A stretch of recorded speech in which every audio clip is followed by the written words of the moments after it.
have that instinct automatically? Because remember, some of this stuff is genetic. They either have it or they don't, right? This is what it's all about, people. Attack the boy! He must know that I'm in the dog fight with him. I'm next to him side by side. We have a bond that's unbreakable.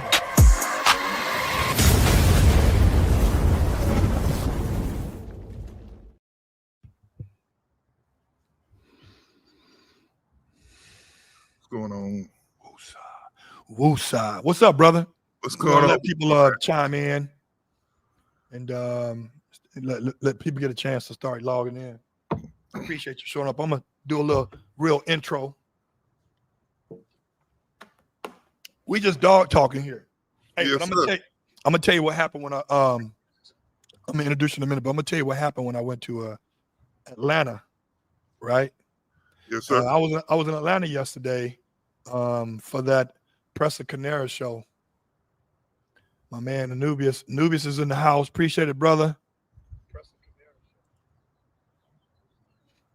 But man, we got 22, 32, 42 people live now. Let's go. Let's get it. Let's go. Let's go. Let me do the intro first. You get your water? Yes, sir. Yes, sir. Tapping it. Is that gonna be enough? Hey, how long we going for, man? An hour. I go 59 minutes, bro. You know. Good. You good? I want to make sure you're good. You're looking good. You got your R. Kelly shit, your Teddy Riley shit lined up. I'm looking at you. Come on, man. Hey, people, I'd like to say thanks for tuning in on a Sunday, on a football day. You rather watch us than watch the game, or maybe your team already lost today. Who knows? Or they haven't played yet. But anyway, I got a good friend of mine on here. It's always an honor bringing him on live because he's so busy and he doesn't respond to text messages until 24 hours later, right? I want to bring Zeke Dixon of Dogumentary TV. And I don't have that sound effect. Okay? I don't have it. All right? Hey, what's going on, guys? This is Zeke. This is Dogumentary TV with All World Doberman Club coming to you live and direct from sunny Southern California. So, people, we're gonna do a little. Me and Zeke talked about it that we're gonna do something different today. We have no real topics, but we are gonna talk about dogs. But what we're gonna do during this virtual sit down is that I'm gonna send a link in the chat, and depending on your setup, I will let you come on live and ask a question. I want to preface this by saying questions and statements and comments will not be allowed if it's related to race, religion, politics, or sexual orientation. If it's about dogs and how we interact with them and how to train and what breeds, I'm all down with that. We in agreement, people? Yeah, we're in agreement. All right. So let's talk about first, Zeke, about the video we did recently, that I did recently with you. Over there in Pasadena. I will say I was impressed with the video footage. The editing was perfect, and we got to do it again, man. People, you guys don't realize Zeke was the one that he didn't give me birth literally, but he gave me birth on the internet, figuratively speaking. Like nobody knew who I was until Dogumentary TV interviewed me not one, not two, but 3 or 4 or 5 times. And I want to say I appreciate it because I truly believe, I haven't did my research, Zeke, but I truly believe that you deserve your flowers, but you were the first YouTube dog-specific channel on the internet that talks about all breeds. Now, I may be wrong, but I haven't watched any other. So I want to appreciate that, man, about that. I want to talk about what was your the concept of the video? What was your mindset of interviewing me about the Rottweiler versus the Doberman aspect? I wanted to see your dog, bro. That's what you know what I'm saying. I had to get a reason for you to bring that dog to me. You know what I'm saying?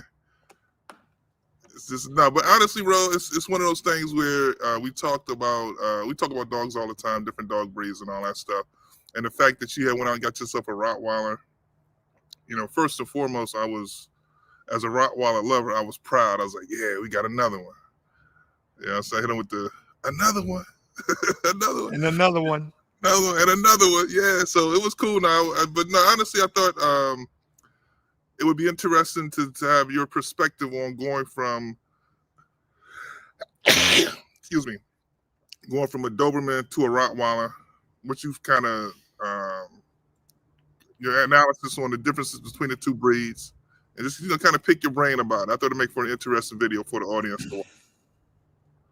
And it's doing pretty good on my channel, so I want to thank you for making the time, because, good videos are what we work for, right? Yep. Yes, you don't never have to ask me, can I be a part of something that you make? All you got, because all I want to say is when. Right. When do you want me to be there? I'm there because, I'm indebted to you for what you've done for me and many others. But I want to make a correction on the video. I had said on the video, I said, you were the one that gave me the bug about the Rolls Royces of dogs. I'm glad you said that, because let me stop you, because I was like, he keeps saying that, because I'm editing the video, right? So I keep hearing you say that over and over again. I'm like, that don't sound like nothing I say though. You know where I got that from? Okay, so Dale Cunningham. Okay, I get it. Okay, Dale, yeah. Dale told me. And okay. He put the bug in my head about the because if you think about it, man, listen, I can't be blinded that there's going to be other breeds that are utility breeds that do it stronger, more ferocious, more powerful, all the adjectives. Like the Kango or the Alibi. Those dogs are going to be bigger than mine that can cause more damage. Now my breed was specifically created by an individual to be a personal protector. Correct. Right? But I'm not going to sit here and be stupid and blind to think that, the Doberman's the best. I can't do it. I'll be blinded to me and to my people to say that. Now, have I experienced other breeds and what they're capable of doing? No, I haven't. But I can speak on this this family that I've been a part of for 3 years now, the Roddy community, and speak about the differences, from my perspective and from my opinion. But it was Dale Cunningham. Shout out to Dale, who had the Dale's good. That's another person who always makes himself available for Dogumentary TV. So I want to say, peace and blessings to that brother as well. Yeah, people don't realize Dale dog was in the movies. And that movie, the first Transformer movie, guys, where Shia LaBeouf was getting chased by Rottweiler. That Rottweiler belonged to Dale Cunningham, and that was a female Rottweiler, believe it or not. And it was a guy named OJ who brought the dog out, who's connected. Shout out to OJ. He's battling serious health issues. What's OJ's full name? He's a trainer. I know OJ. Otis James Knighton. K-N-I-G-H-T-O-N. They call him online the K9 coach. And guys, if you follow OJ on his Facebook page or Instagram, look up the K9 coach and send your blessings, and hope he gets well. But it's not too good. I can't speak on the type of illness he has, but any and all prayers are welcome for Otis, aka OJ. But no, man, it was Dale Cunningham. But I want to speak on, I went to this dog confirmation competition. It was hosted by the PCCA, the Presa Canario Club of America. And this was yesterday? It was yesterday. I got back, I flew in Thursday night. I wanted to get there a day early. My guy Miles flew in Friday, and we hit that show on Saturday in Covington, which is a little bit outside of Atlanta. Mm-hmm. And the Presa Canario community they have to do these trials and these confirmation shows to qualify to be a part of the AKC registry. That's what they're trying to do. Okay. Because right now they're not AKC registrable dogs. They're part of some hybrid program, and this is one of the steps it takes for them to be a part of that community. And I will say that it's confusing as hell, man.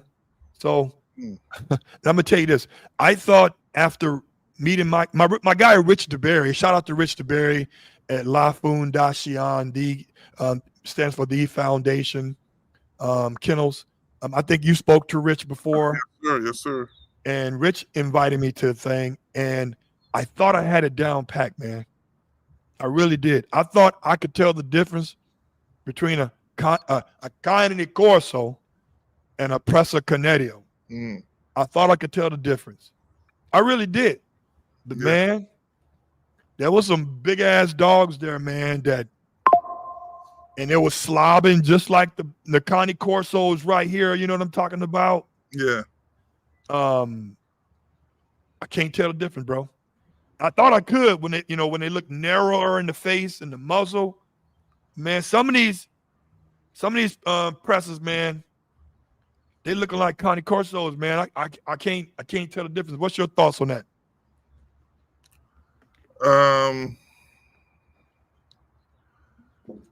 You know what? I'll be honest with you. I don't. Well, my first thought is I always tell people they're basically the same dog, just with two different regional originations, right? It's the same dog in the Canary Islands doing the same work that the Italian masters were doing in Italy. So, and I'm sure that, Italy and Spain aren't that far apart. So to think that there wasn't some sort of, before the breeds were recognized, that there was some sort of mixing or some sort of melding of the two dogs would be silly. So, for me, again, like my biggest motto, the way I kill all confusion and all this controversy and all this stuff, I say a dog is what a dog does. Give me the understanding of what a Presa Canario is supposed to do, which is slightly different, than a Cane Corso, and then I'll be able to tell them the difference. I don't care how they look, how big they are, how small they are. It's really, it's relevant, but it's not necessarily what I'm going to worry about when deciding what breed I'm looking at, Yeah. So I think it's the biggest thing you got to do, man. Is always a dog is what a dog does, Now you talk about the Rottweiler, right? There are certain markings that in order for it to be a certain breed, it's got to have those markings. But if a Rottweiler don't protect, if a Rottweiler doesn't, he runs from danger, runs from confrontation, I don't consider that to be a Rottweiler. I don't care how pretty it looks. I don't care what it does in the AKC show ring. Yeah. That's what a dog does. So, looking at a dog is not necessarily the most important thing, I think, for real dog people, right? What does a dog do? That's why so many working dogs are unattractive, right? That's why so many working dogs are working and they're not in the show ring. They're not in the beauty pageants called the AKC or the other registry show rings, Yeah. I agree. I love, like I say, they put on a phenomenal show. What's cool about what they did is that the confirmation show was on Saturday and the bite work was today. And I didn't get to check because now to me that's jazzy as shit, man. It's like you can show the elegance and the confirmation, the top line, the bottom line, the gait. But then the next day we're gonna show you how we get down. Yeah. And to me, that's a good form or a good additive. That's one of the boxes that check off as a utility dog. And Rich DeBerry and the PCCA are doing a great, phenomenal job. Everything was first class. The shit was indoors, man. Oh, nice. Yeah. I'm like, because it was, the weather was gloomy, but then when them skies started opening up, man, it was cooking. It was cooking. Yeah. And everything was inside, man. And they had snacks. They had water for everybody. Cold water, bro. I don't do that room temperature shit, man. Yeah. They had cold water ready. Everybody was How many dogs show up? When I got there, man, dude, they didn't start on time. Okay. So I can't say the number, but I was looking at 12, 15, maybe some puppies. They had a puppy class, but I'm sure it was more as the day went on. But I had to leave and go to catch my flight. Yeah. But I love what they're doing. It was great. Even the Cane Corso community put on a hell of a show, but they're already AKC recognized which is kind of weird because I think, you said it best. They're not too far from being related, and why not? Right. I have my views on that club called the UKC. Somebody told me a while ago, man, UKC accepts everything. God told me that somebody registered a damn goat in UKC. I don't know how true that is. Oh, no. But I mean, I'm just saying it's a little bit more loose with acceptance. You know what I'm saying? Right. Well, they accept different breeds. I know for a fact that they accept the American Bully as a breed. And I think they accept the Presa. Are Presas recognized by the UKC? Probably so. So. Right. Now, I'll say this, though, just as an aside. I worry about the Presa becoming AKC recognized. Why? Because one thing about dog shows, conformation shows, and any breed that is recognized by the AKC, I believe, is then participates in conformation shows. I was at a show yesterday, actually, AKC show. It was and I actually filmed the Rottweilers, and they were beautiful, and there was a lot of continuity to the visual presentation of the dogs. But it was far too many people, too much touching. Like, you couldn't touch my dog like that. You know what I'm saying? I'm not saying that any and everybody just can't touch my dog, right? And I think that's an important trait of a Rottweiler, right? To be aloof, right? And the dogs that I saw in the show ring yesterday, they weren't that aloof. They were cool. They was kind of docile, right? And I think that the Rottweiler is a serious breed, and I think based on its history and its genetics, the Presa is a more serious breed. Yeah. Right. So I would hate to see the dogs get dumbed down to the point where they could actually participate in the AKC conformation show. There's a lot of breeds. Like I saw yesterday, I saw Dogos. Dogos was in the ring. I saw Anatolian Shepherds were in the ring. A lot of breeds, but those breeds are, to me, right in the same line with the Rottweiler, right? They're serious, but they also are companion animals as well. I look at the Presa as more of as a serious dog, a serious working dog. So. I don't think it's a great idea for the Presas to be recognized by the AKC. I think FCI is probably one of the better organizations, for breeds like that. Even the feelers that I see participate in the FCI conformation show, they're a little softer than just participating in conformation shows. You got to make the dog a little softer, right? Yeah. One, because it's got to be able to interact with a strange judge. Two, it's got to be in a ring with 6, 8, 10 other dogs. 3, there's going to be 6, 8, 10 other people in the ring with it too. So those dogs have got to be softened to participate in conformation shows. Yeah. Yeah.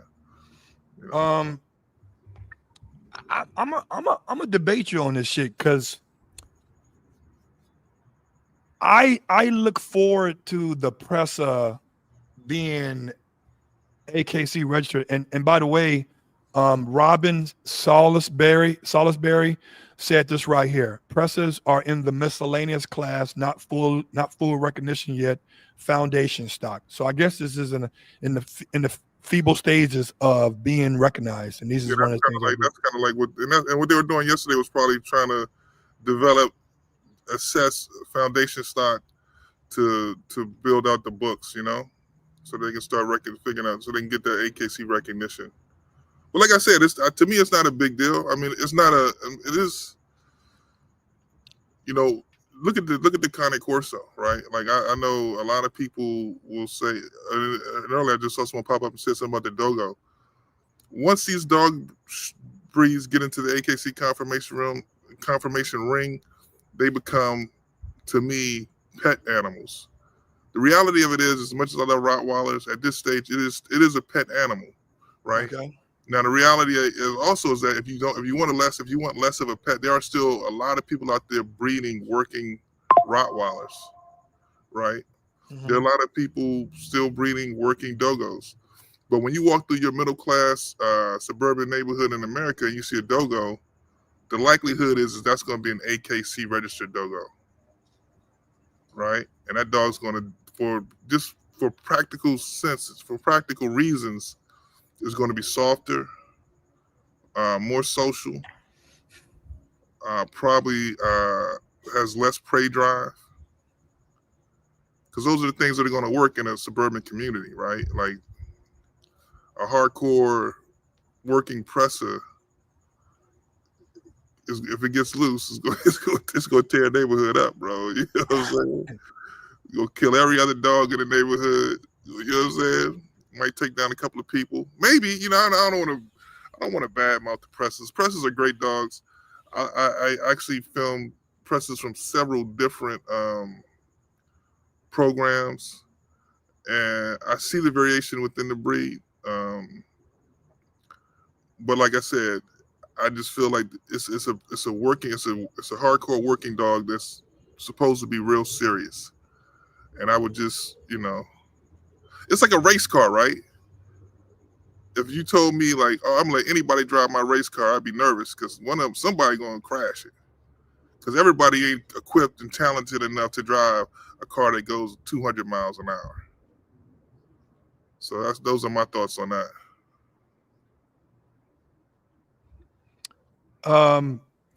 Here's what I said. Here's what I think. I'm gonna agree to disagree. Mm-hmm. We'll just go on and agree then, bro. I mean, there's no need to be like disagreeable. You know what I'm saying? Jeez. Like that. You're gonna get your swig, I'm gonna get my swig. So hey, just so you know, you're right. This wasn't enough water, but it's all good. I told you, go get some water, man. This is a live thing, man. I'm good. Text the wife and say, hey, can you bring me some more water? Man. I'm a ration, man. You gonna sip on it? I'm gonna sip on it, man. I'm good. Text the wife, and like I do Stephanie. I said, Stephanie, I be texting while I'm talking. Bring me some water. Yeah. I disagree. I think the Presa to me is the Presa breed is a very impressive breed to me. Mm-hmm. And you nailed it. Like, yo, they are serious dogs. And if I wanted dogs other than the ones I have, if I wanted dogs that I know I ain't got to worry about nobody stepping on my property, trying to cause havoc and create harm, I know the Presa gonna handle business. Naturally, instinctively, they got it genetically predisposed to protect their compound, their domicile. Right. But I think the Presa community needs to start, you know, I'm not saying they don't. The Presa community should be able to have the rights and privileges as all these other dogs that are suspect in the AKC club, man. I can name some dogs, breeds are like, wow, they let that dog in? And see, the masses, Zeke, the masses of people, most than not, they only know AKC club. And AKC to them is a vetting tool. Like, okay, you got AKC dogs, okay, it's worth some money. So I want the Presa community to be highly recognized, especially if they're doing this shit right. Right. Right. If they're doing all the proper documentation, the possible DNA testing required, who knows, and they doing all of the shows the right way, then let them have the opportunity to be a part of what we are a part of. You know, and they're different, but they got dogs that have a purpose. Yeah. Right. All these dogs, all these purebred dogs started with a mixture of dogs. Right. Right. Right. So Go ahead. I'm sorry. So for me, it's like, this is what I would do to put a twist on it. And this is for all working dogs. Okay? Mm-hmm. Over there in Eastern Europe, and we have it here too, but in Eastern Europe, it's more highly sought out after. It's called the ZTP. Mm. Right? It's a test for breed standard, but it tests the dog's temperament, his character, his prey drive, and the socialization skills that dog has. So a ZTP there's a couple of judges, usually maybe one. He has to measure the dog height, because a dog oversized, disqualified. Mm-hmm. He has to have proper eye color based on the coat color, because like with red and brown, what do you call them, red here, with red Dobies, the eye colors are acceptable to be light orange. Black and tan dogs, we don't do light orange. That's a defect, right? Mm-hmm. Also, they're measuring to make sure the dog has, in this case, make sure the dog has 2 testicles that dropped, right? Mm-hmm. They're looking at the gums. They're looking at the bite conformation to make sure he has a good scissor bite. And then they test the dog to do figure 8 through people, right? The stability of the dog. But they also do a courage test, bite work, right? Yeah. In IGP, they don't do that. They have a BH, but ain't nobody grabbing the dog's balls. Nobody's looking in the dog's mouth to make sure he got all his molars. They're not measuring the dog's height to his wither. So I'm thinking, if maybe they should make all working dogs, not just the Presa, do what the PCCA did yesterday and today. Confirmation, and the next day, same dog, protection work, right? Now, you're not taking the genetic, you're not taking the genetic utility of the dog, figuratively speaking, out of the equation. Like, okay, case in point.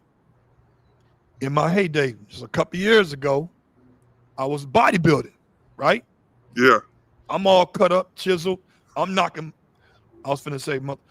people out the box who are 20 years younger than me. Next to me, they couldn't believe I'm 50-something years old. I'm competing against 30-year-olds. Yeah. But when I put a tuxedo on, hey, can you bring some water? Give me 1 second. Bring me some water. There you go, Zeke. That's my daughter. She's second in my business. Yes. So, but let's say that on stage, I'm hardcore. But at a black and white ball for my fraternity or Masonic or Jack and Jill or 100 Black Men, whatever the ball is, I got a tuxedo on. So now I'm dapper. The dapper part is my confirmation, my elegance, how I socialize with people, with shaking hands. Yes, sir. I'm still Mississippian. So yes, sir. No, sir. How you doing? Opening the chair, putting the chair out, asking the woman before I get up, I'm going to the restroom. I mean, I go to the restroom. Excuse me for a minute. All those, the etiquette, right? So why not have it where the Presas can be part of that? But if you're gonna make it that hard, all right, all working dogs are gonna have to show that same dog the workability, but also the confirmation. I think that's to me, that's what I think they should do, because I'm gonna be honest with you. Yesterday, I met the judges. They had an FCI judge there, and they had another judge from AKC or an AKC certified judge. But I know they had an FCI judge, and some of these they had an FCI judge and another judge, and they flew these people in from overseas. And I think the AKC judge was local, of course, but they got those people, bro. They could have had any judge, man. Yeah. Right? They could have had any AKC certified judge to do this show. They had FCI judge here, and they did that. You know why they did that, man? Which is really, really shout out heads up. I got to give them props for that. I hear the bird. I hear the plane. So they had the judge there because these these breeders, tell your daughter, say hi. Say hi. Okay. I said, well, why these particular judges? They said these judges are the creme de la creme. These judges are going to tell us what we're lacking in our dogs. Yeah. So these people went there with the mindset of not being kennel blind. And they're trying to improve their shit. A lot of people decline to be in this show because they are kennel blind. They think they have the best of the best, right? But when you're getting the information from the judge, the feedback from the judges, it's okay. You need to work on this. The dog's bite, not this. His gait is off. The way he stands, his top line is too sloped, or whatever the case may be for that breed standard. And they're there to get the hard truth about their dogs that they are trying to gear up to put in their breeding program. Right. So to me, that's why I have to disagree in regards to that, because I get your point that you want the dogs to be what they were created to be. But you know what? Even the biggest guy had, even like Reggie White, the biggest, one of the best football players, rest in peace. He was soft to the soul when he talked. He was a preacher. But on that football field, he ran over everybody. Unstoppable. Right. So why not show both sides? Right. Well, I think that first of all, let me just say that people aren't dogs and dogs aren't people. So there's a difference how we have to distinguish between ourselves and the other species. The second part about it is that, I agree, Reggie White was a beast on the football field and a gentleman off. But, as human beings, we have a certain level of intelligence and all that stuff. And if you can find a dog that's a beast and when working and the gentleman went off, that's great. But I just don't, I haven't seen it in any, well, I'll say this, there are dogs that work when they work and are family companions when they're not. That exists in every breed. But what happens with the AKC and getting dogs prepared for the conformation ring is that you almost have to make their docileness predictable, right? And that's the problem. That's where it becomes a little too much for me. Like I said, I'm a big fan and supporter of the AKC. I think it's a great thing. The reality of it is that the AKC and all other dog registries, when they started these conformation shows, they were basically there to judge breed stock, right? To basically qualify your dog. This is before. I think the founding understanding of what a registry was to do was to judge breed stock. So that meant that if once this registry said that this dog is a champion dog, that told me as a breeder I could breed that dog to my dog and maintain the standards of the breed, right? Mm-hmm. But then it became a beauty show, and then it became like the prettiest dog was winning, or the dog that had a certain trending look was winning things, and those trending looks could actually change the look of a breed. And we can look at through history and we can see that. You can look at the way the Cane Corso, the way the Doberman looked in 1900, it don't look the same now. Well, how about that bulldog with that? The bull terrier, right? Yeah. The bull terrier's been a better example because some of those trending looks are detrimental to the health of the dog. The bulldog, the English bulldog, the flat face, that's a trending look that it became detrimental to the health of the breed. So those are the things that I'm talking about, right? How about the Rottweiler, the timid Tor looks, the Rottweiler. Well, the reality of it is, to the AKC's credit, I don't think the AKC is pushing the timid Tor look. I don't know. I see a lot of I'm not into the timid Tor look. 10, 15 years ago when I was really studying Rottweilers, I learned about timid Tor and that look. It just wasn't something that I wanted, so I wanted the other look. And if you look at my dog, I got the other look. So I don't worry a whole lot to think about timid Tor. Like I said, I was at an AKC show yesterday. Saw a bunch of beautiful Rottweilers in the ring. The continuity of the breed was great. They were the dogs, the males and the females were a little smaller for my taste. I like the working line, the working style Rottweiler. You know, dogs that look like our dogs look, a little bigger, a little longer, a little bit more capacity for breathing. You know, not the smush mug. Bigger heads for bigger bites. You know, so back to the Presa. Like I said, there's some things that I just feel like they're so intrinsic in that breed that's incompatible with conformation shows. You know, so. Yep. Quiet. I want to debate. If I want it, say I want it. Tap out. You can tap out. I ain't tapping the hell out because you know, everybody who wants a Corvette don't want to go fast on the highway. But you know what though, and that's another thing. You know, and that's because I drive a truck. You know, I drive a truck, right?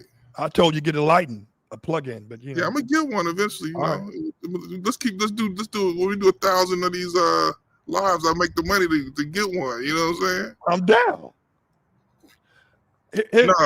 Go ahead.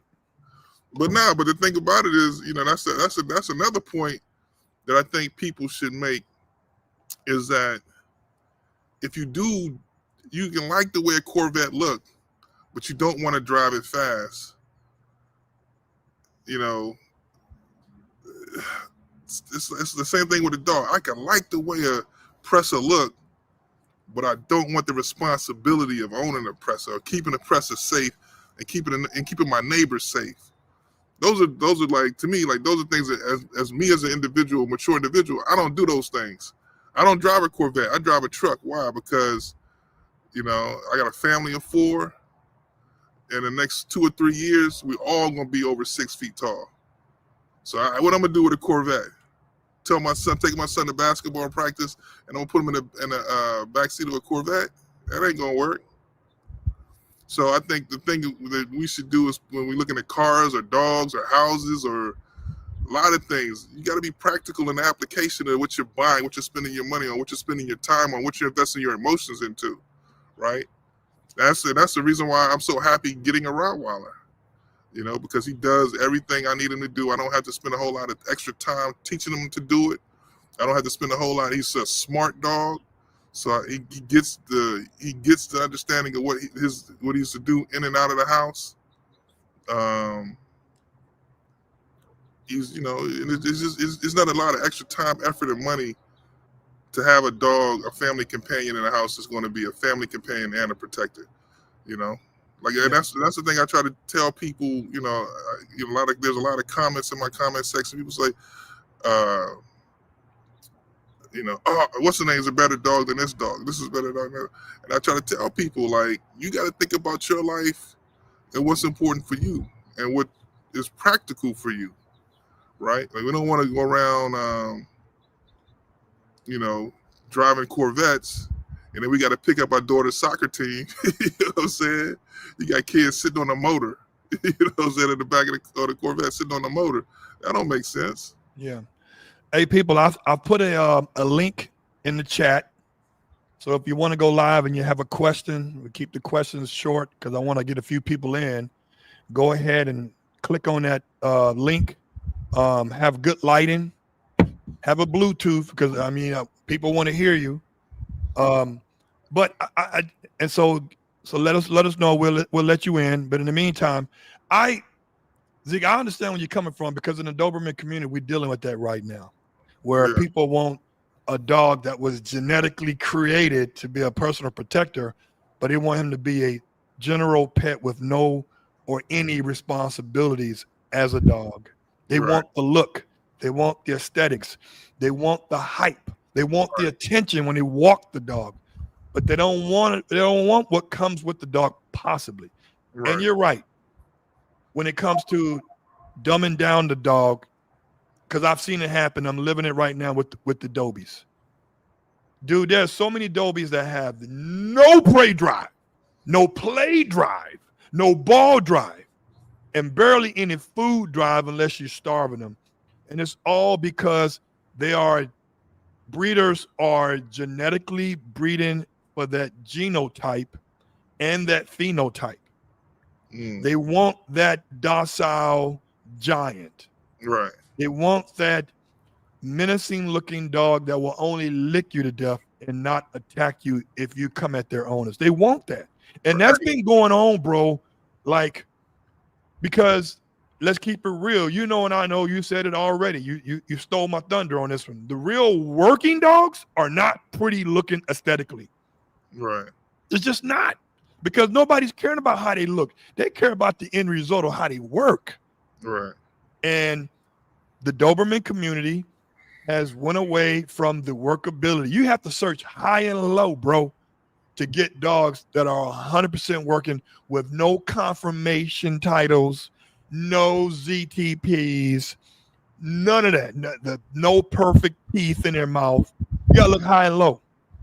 And unfortunately, that is what I'm up against in my subculture community in the Doberman world, where it's all about the looks, man. Ain't about nothing else. And I've gotten rid of dogs, man. Like, I'm a stud guy. I've gotten rid of a gang load of male dogs at a young age because they didn't have the intangibles, bro. And I've imported dogs. You know, the American dollar ain't nothing over there in Europe. So for every dollar, I'm paying 50 more cents. Right. And I gave them away with paperwork and all. Like, yo, he's not working out for me. This is not a petting zoo. I'm not here to show dogs off. I'm here to provide a service, but also my dogs are my pets with a purpose. You know what I'm saying? So I'm battling with that. But like I say, people, I'll put the link in the chat. I'll put it in there again. If you want to chime in and be online with us and talk to our beautiful faces, handsome faces, we'll let you. But in the meantime, if you have any questions in the chat, I'll bring them up in the feed as well. I'm loving what this one guy is saying. Grayson Kennerson. This is what Grayson's saying. I'm going to pop his up. Grayson said, let me put informative video. Let me see here. Here we go. Here we go. This is dope right here. Look at this. Look at this, Zeke.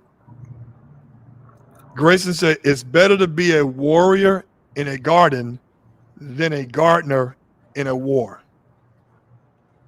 That speaks volume. That's dope. That's dope. Here's another one that Grayson put out.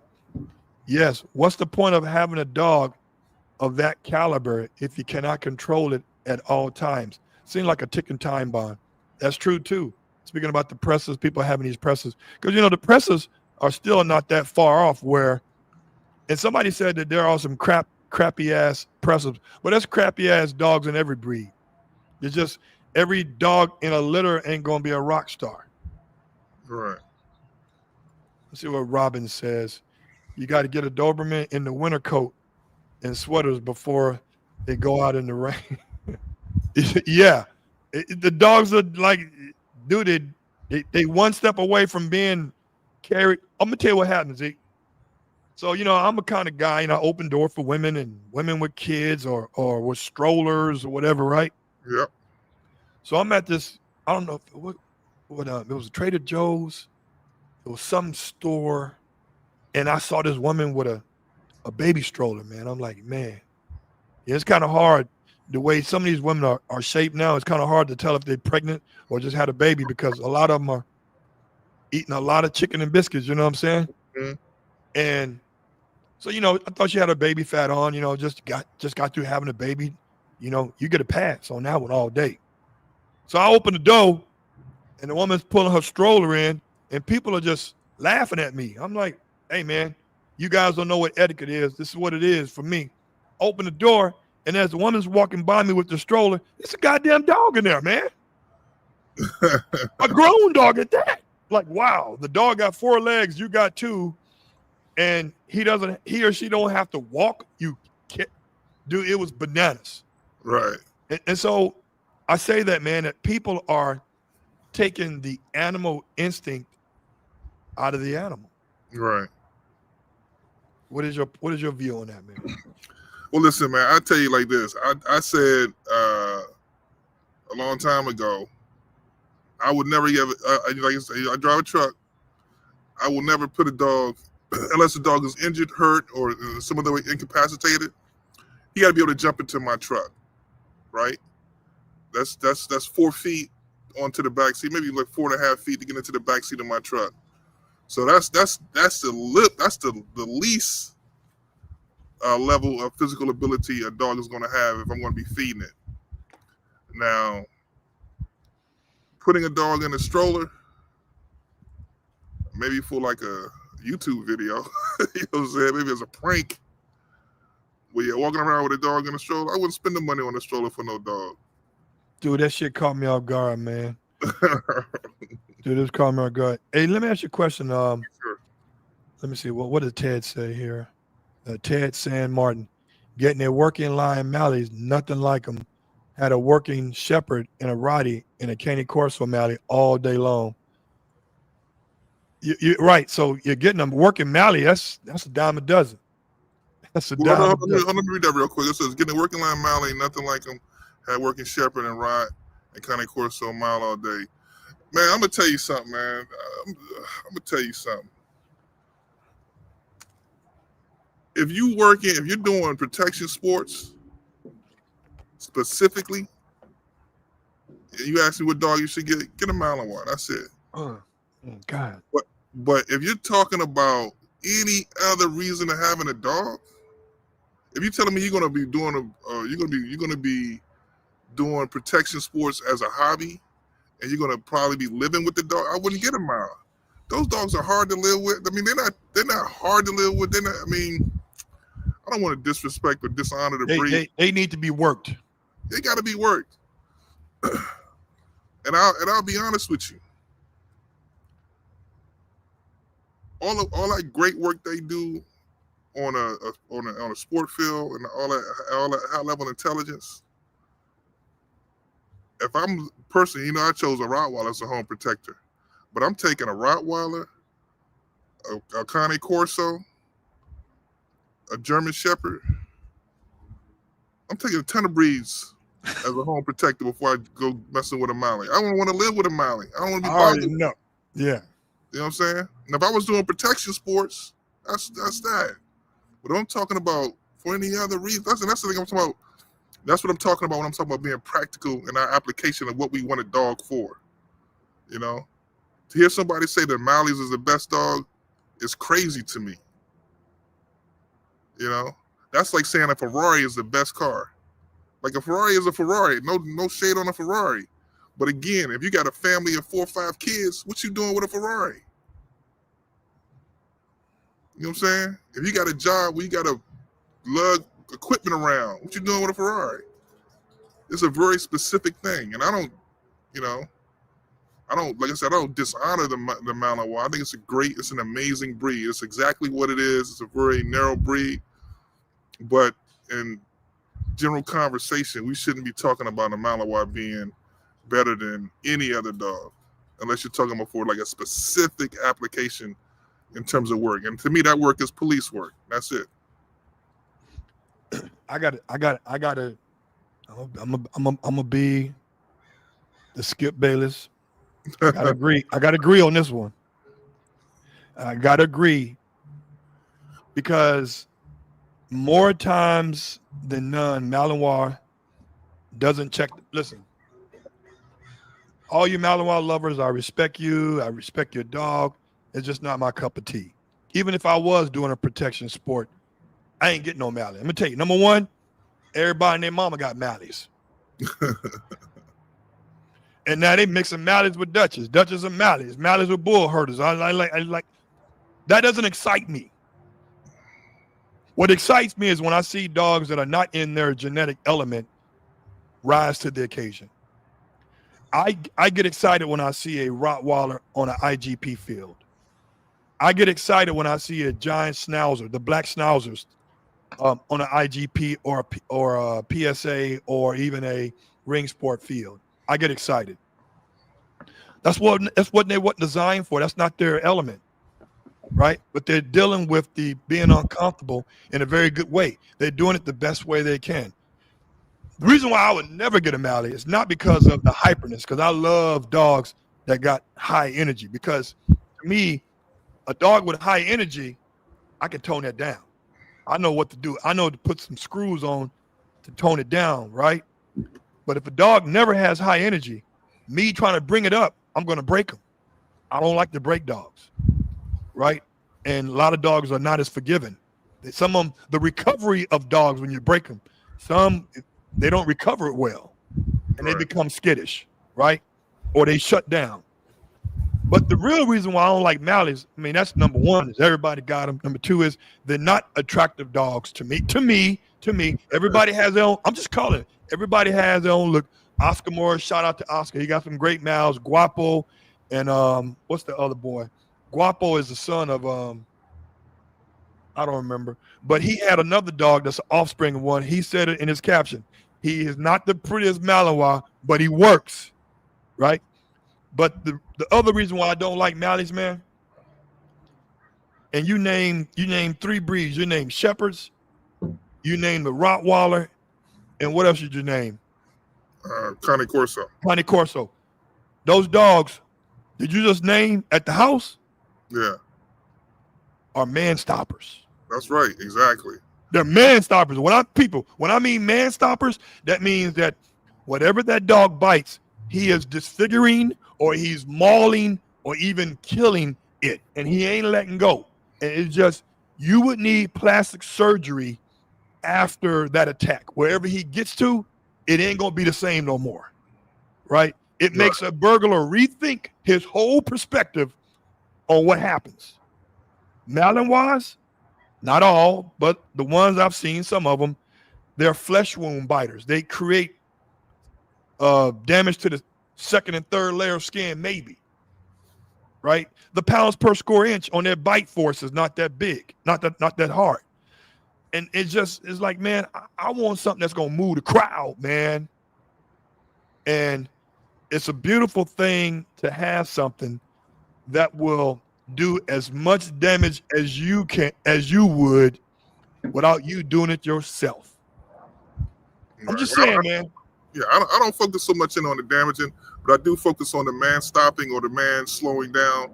I've seen tons and tons of protection training, right? And one of the things that I routinely see in protection training, which I feel like is kind of embarrassing when you think about it, is when a decoy is wrestling with a Malinois and he picks him up and he walks around with him. I'm like, come on, dude. That's not happening with a Rottie, right? No, that's what I'm saying. Like, if you can pick a dog up and walk around with him, all I gotta do is pick him up and dump his ass over the fence and go about robbing your house. You know what I'm saying? Like, now the Malinois is a smart dog. He'll figure his way back home, but your stuff might be gone when he get back. You know what I'm saying? So that's the thing. I said, like, I like for my dogs. The intelligence.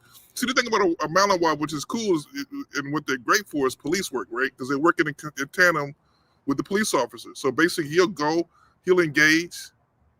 He might discover, he can engage, and then within seconds, the policeman's right there on top, gun in hand, maybe 2 or 3 policemen. By that, where they roll, probably 5 or 6, to be honest. They're on top of the action, and they can subdue the man and get him out of there. But I live in my house, right? If I have my backyard, if you come in my backyard, I don't think you're gonna pick up a 120-pound Rottweiler while he's fighting you and put him over the fence. Yeah. But a Malinois, yeah, I see. Like I said, I don't know why they do it. I always thought it was kind of embarrassing, right? Like, you gonna fight a dog and then pick him up and then, you know what I'm saying, run him around the yard and then drop him down, and it's like, yeah, man, that's what it say. What do you think about dog protecting you from another dog?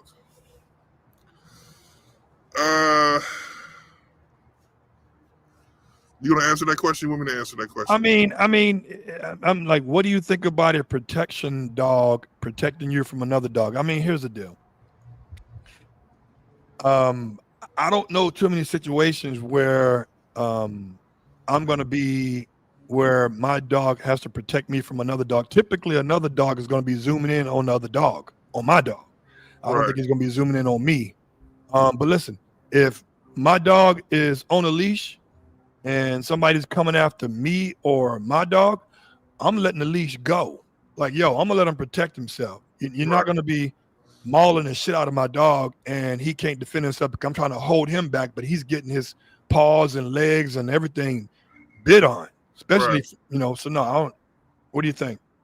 Well, I'll say this. I lived when I had a Pitbull mix when I lived downtown, and there were several occasions where we're walking through downtown or whatever, and there's a stray dog, a dog just off leash, and now the dog wasn't attacking me,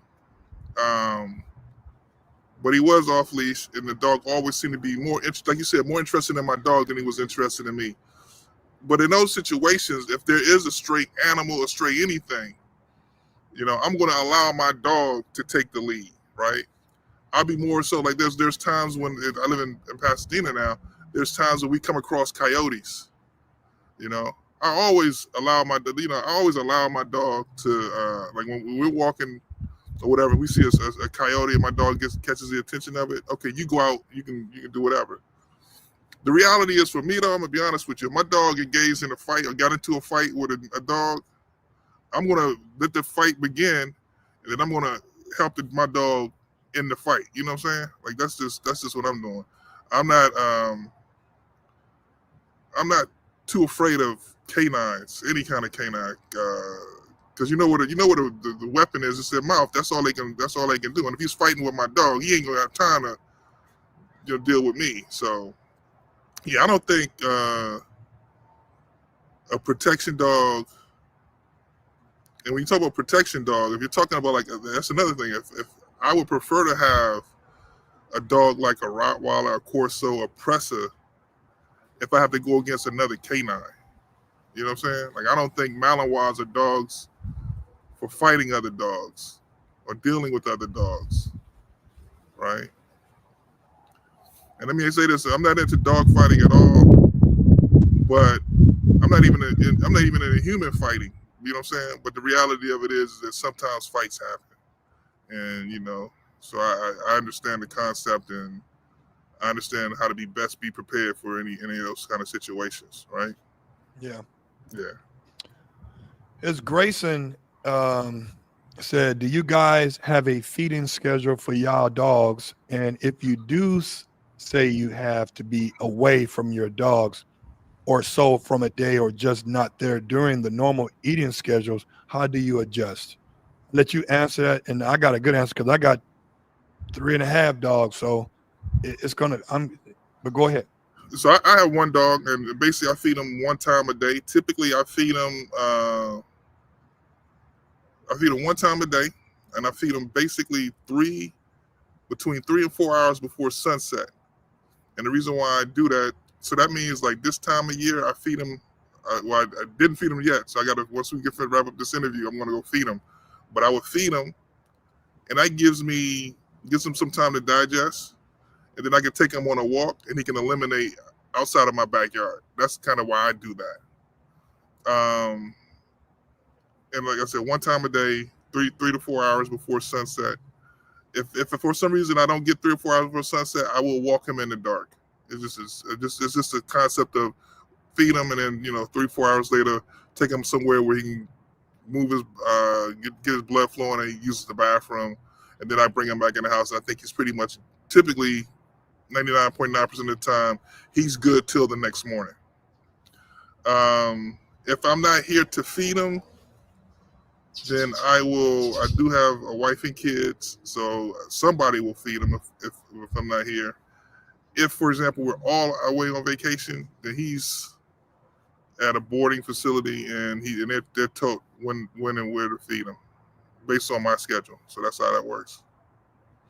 For me, I have a schedule. My dogs, I don't eat until my dogs eat in the afternoon. I feed them once a day. I feed them around about 4:30, 5 o'clock. And but when I'm feeding raw, I prepare the food. I get the food from Raw the Foundation, from Rich DeBerry. And when I do feed, I make sure I'm prepping. And now prepping the food takes a little bit of while because I'm putting their supplements in there and all this other stuff. And I'm feeding the dog separately in their own separate bowls. And they're all caged individually. But when I'm away, I have kibble. And we feed them no more than 5 to 6 o'clock in the afternoon. I try to don't feed beyond 7 o'clock because if I let Brutus in the house for overnight, then I have to worry about him possibly using the restroom when I didn't give him the chance to digest the food, Right. poop out what he had the day before, and be able to relax and lay down. So I try to feed them before sundown, like you, to properly digest the food and release themselves. That way he's in the house, he can sleep all night long without me getting up at 3 a.m. with barking and shit that he got to go outside to use the restroom. Right. So that's my schedule. But puppies, I try to feed puppies twice a day. They need all the food they can get to develop to what they want to, what they're going to be when they get grown. So I feed them in the morning time before I go to work, and I feed them again in the afternoon with the grown dogs separately. Can you read that one? Yeah, that one says they're not hard to live with. You definitely have to have an active lifestyle, which I do, and I have 2 kids. Great all around dog if you work them right. He must be talking about Mallies. Yeah, that's the guy. Is that the same guy from the Mally comment earlier? But is that some kind of Cane Corso on his that's not a Cane Corso on his Let me see. His logo, his avatar. This is what Ted get a working. He was talking about Mallies. He said that like he said that. Get working on Mally. Nothing like him. Had a working. Yeah, we read that comment earlier. Yeah, that's the same guy. Let me see here. Other person, Grayson said, Mallies are a meat missile. Laughing my ass off. That Mally and pit cross at Mike's gym was pretty badass a few weeks ago. You posted. Oh, the Mally. Oh, you talking about that? They call them bull herders, bro. Is that what they call bull herders now? Mally mixed with pit? Yeah. Bull herder. At Mike's gym. Mike's gym. Did I record somebody at Mike's gym? Don't remember. My man Paige at Haas Rotties, the police. He's got some nice Rotties too. Paige got some really nice Rotties. Shout out to Paige. I think Paige is Paige, where are you located? I think you're located back down south somewhere. Okay. He's got some really nice Rotties. You know, for me to say that, come on, you know, I know what I like. You know what I'm saying? Right. And he got some nice dogs. The police stopped using. Yeah, the police used to use Rotties. Did you know that, Zeke? No, for sure. Yeah, I've interviewed several police officers who told me that, you know, the Rottweilers was too big a liability for police departments, tearing limbs and you know, doing damage. Hey, before we go, I want to give you a test, man. I want to give you a test, man. See if you can name 10 bull breeds. That's a test? Yeah. You do it? I mean, it's an easy test. Yeah. First, so I want to make it easy on you. Okay, I'm going to go exotic. The Brazilian bull.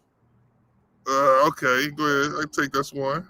The French bulldog. That's 2. All right.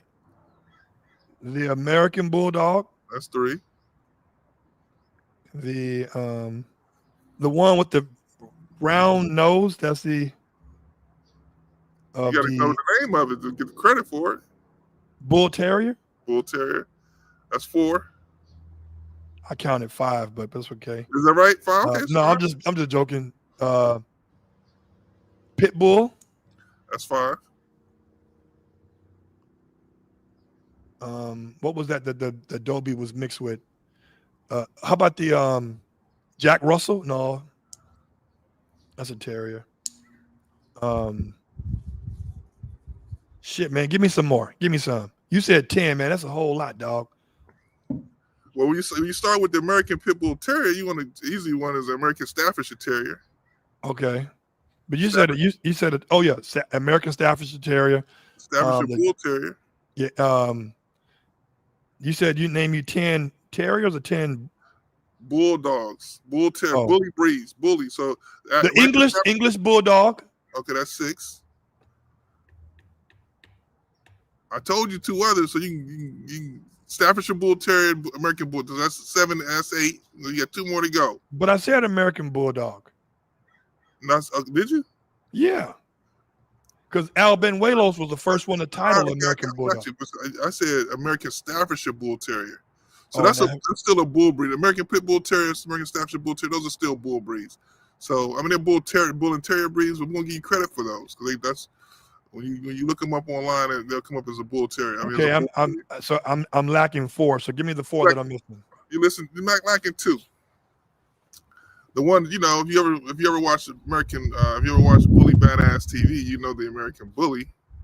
That was your channel. That's right. That's what I'm saying. So you should say the American Bully. Okay. That's right off the bat. That's right off the rip. How about a game terrier? Well we know game is different. Nah. Game is the type of pit bull. Yeah. Give me some more. So then you got the Shorty Bull. That's another. And those are. I'm not going to hold you against those because those are like the American Bully and the Bull. And Shorty Bull. Those are, you know. How about the Airedales? That's Airedales. That's a terrier. That's not a bull breed. You have the well, they say the Bull Mastiff's a bull breed, a bully breed, because it's a bull and mastiff breed. The Boston Terrier comes up as a bull breed. You said French Bulldog, right? How about that one from Turner and Hooch? The French Mastiff is it's a bull and mastiff breed as well. But they're called Boga. They're not Dog de Bordeaux. Yes, there you go. You know your dogs, right? Well, you're a dog channel. Yeah, I'm a dog channel, man. I was going to ask you to name 10 Livestock Guardian breeds, but I figured, I'm going to start them off easy. No, you killing me now. Livestock. Yeah. Livestock Guardians. I got a question for you. What's that? Give me, and this is off the top. Give me the type of setters you like. Or give me the names of the different type of setters. So you killing me with that setters? Only setter I know I know the Irish setter.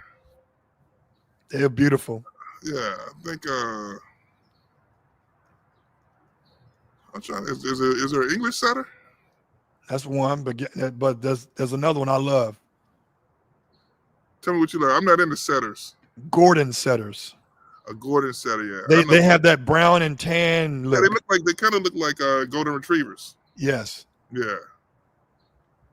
I love the Gordon setters. You can't find those. They actually look like Irish setters. They just they have the color markings as a Rottie. Oh, okay. Yeah. Gordon setters. You can't even find those.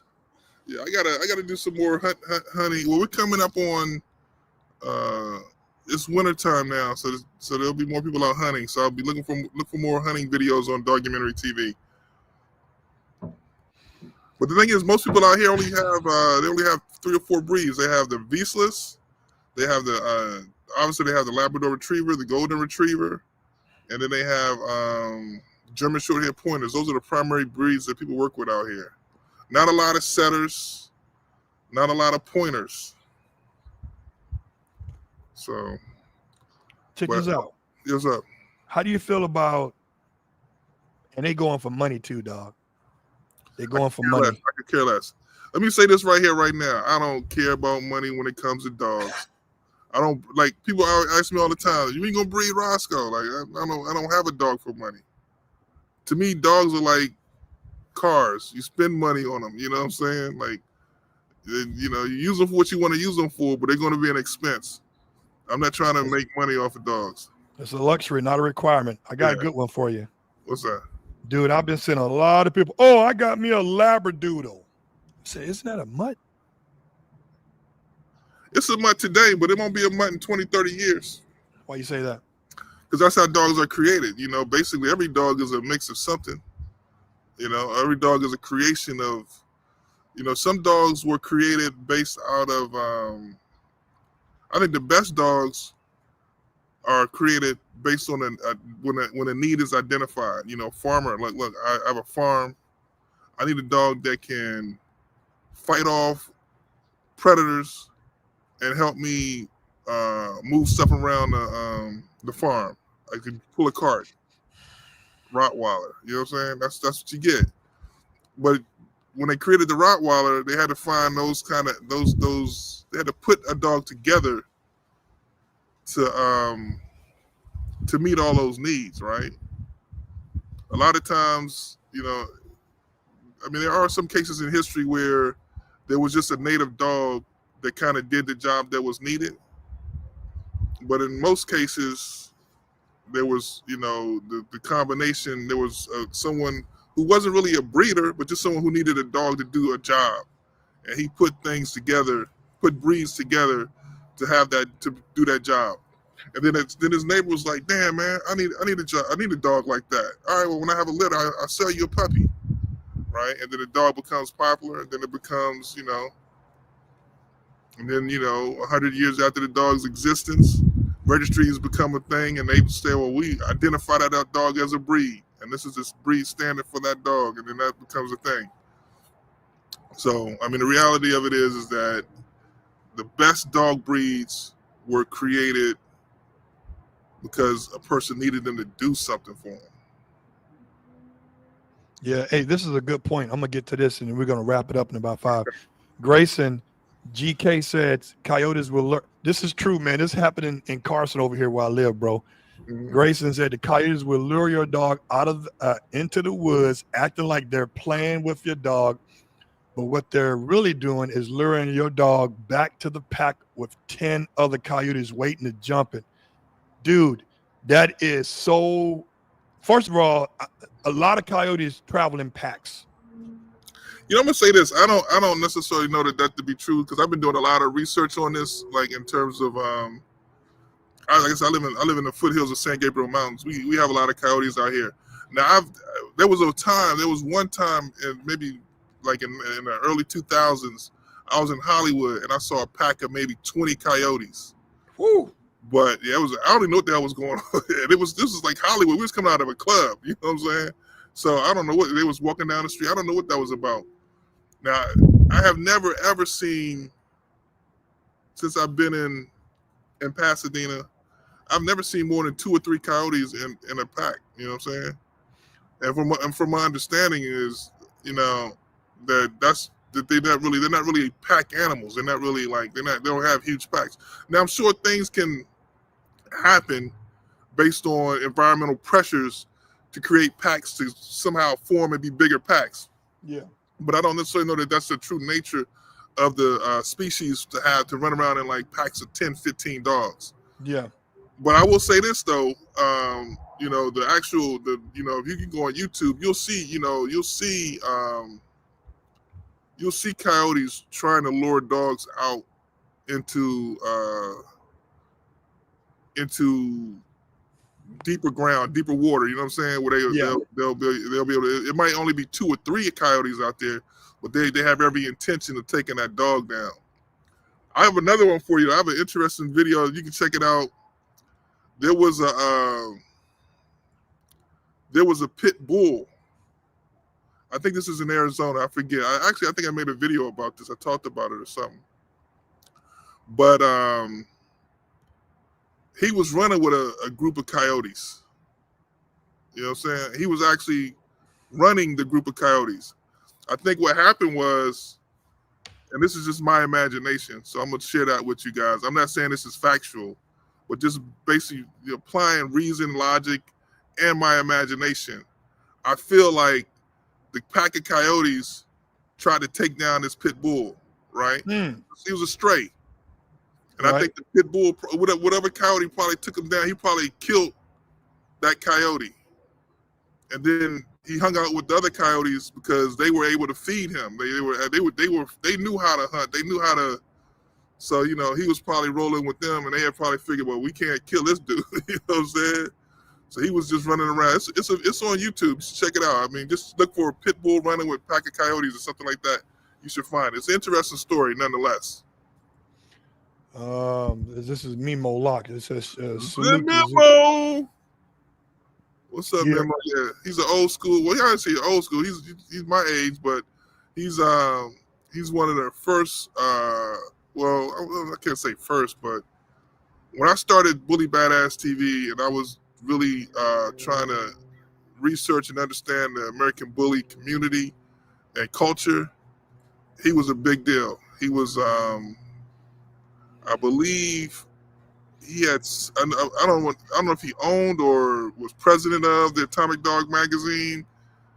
He was very instrumental in the presentation of shows in Southern California, and this is 15 years ago. There's tons of shows every other weekend out here.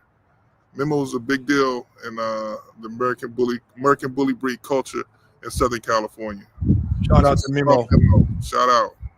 A question I want to ask you, and then we're gonna wrap it up. I know you got things to do. I remember you did a documentary. I love saying the word documentary versus documentary. And people, you guys got to go back and look at it.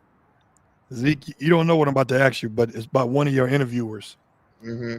You had a guy, he must have been in Oregon or Washington or somewhere in the Pacific Northwest. I don't remember. But this dude had 60 dogs and it was like 30 different breeds. And you was interviewing him and he was about to break down crying because I think he felt like he was animal hoarding almost. Like he had so many dogs and he had like an array of different breeds. I'm talking about exotic breeds. He was a white guy. I don't remember. Yeah. What was his name? That's my boy Brad. Oh, that's your boy now. Okay. Hey, you spend the week with a dude talking dogs. That becomes your boy. You know what I'm saying? Yeah. Hey, let me tell you something right now, man. That's the one thing I tell anybody and everybody. And that's what I want the legacy of documentary TV to be, right? Like people come together around dogs. If you in your mind and your heart, you have an affection and affinity for dogs, and I do too, that makes us brethren. That's a point of connection. You know? Like you said, I sat and I talked to that dude. I interviewed him for maybe 10 videos, right? So that's 10 conversations. And then I was there for like 5 days. So that was 5 Where was he? years. He was in New Mexico. Okay. Yeah. You know? How many dogs did he really have? Because I don't remember the number. I don't know. He was running I forget what you call it, but he was doing something, a preservation, right? He was really trying to preserve some Japanese breeds. He is a smart dude, passionate dude. He took care of all those dogs. They lived with him. He understood them. He studied them. He studied all dogs, and that's why I was so I was blessed to interview him and talk to him because he's a wealth of information. And not only did he like I say, he was a young dude too, so he was kind of internet savvy, understood what was going on with the internet. But then he was also like old school practical applications of the dog, right? He lived with the dog. He knew what the dogs did. He didn't just, read about them. He lived with them. So that was very important. One of the better things that I've done with documentary TV over the years. But man, he had a lot of dogs. And like I say, I remember that he started breaking down because he was still collecting more dogs. It was almost like an addiction. Yeah, no, I wouldn't call it an addiction. I mean, maybe, I don't know. But he's since, I think, has just because of, life and things going, he's gotten rid of some dogs. When I say gotten rid of, he's placed them in homes. And I don't think he has as many dogs as he had back then as he does now. What was the number again? Because I don't remember. What was the total number? I don't remember. It wasn't even an issue because I'll be very honest with you. He had some exotic breeds, like I was focusing on the Tosa that he had. I was focusing on the Gomper that he had. I was focusing on the Caucasian or Chocker that he had. I was focused on the Japanese breeds because the reality of it is that I would have to fly all over the world to get my camera on those dogs. But this dude was, 300 miles away from me, and he had them all on his property, and he had them all working and integrated. He had Dogo Argentino. What was his name? What was his name? Brad. Brad, last name? Brad Anderson. Anderson. Okay, I'm gonna have people to watch this. So people, if you guys, I highly recommend you guys go to Dogumentary TV, like, comment, subscribe. He's always putting up good content. He did a video with me. Appreciate it again. Video with me and my boy Brutus. He's actually putting my boy Brutus on the map versus me and myself.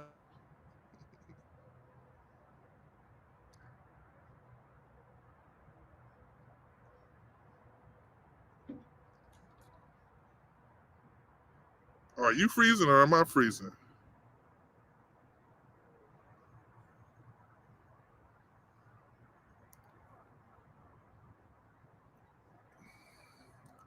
All right, guys. I know what I'm doing. I do this for a living too. I don't know what happened with Joe. He seemed to froze a little bit. We're on a platform that I'm not that familiar with, but I think he was about to wrap the show up. So based on that, I'm going to say thank you from the bottom of my heart, from the bottom of Gerald's heart as well. I'm sure he appreciated it. He appreciates you guys as well. My name is Zeke. My channel is Dogumentary TV. And I'm just checking to see if I'm still on. Yeah, my channel is Dogumentary TV. I'm still live. I guess I'm still live. We're still live. So my channel is Dogumentary TV. Gerald's channel is All World Doberman Club. Follow us. We're going to be trying to do our best to bring you the best dog content possible. We appreciate you. And if you love us, love your dog. If you love your dog, love us, because we're here for the both of you guys. All right, now. Peace.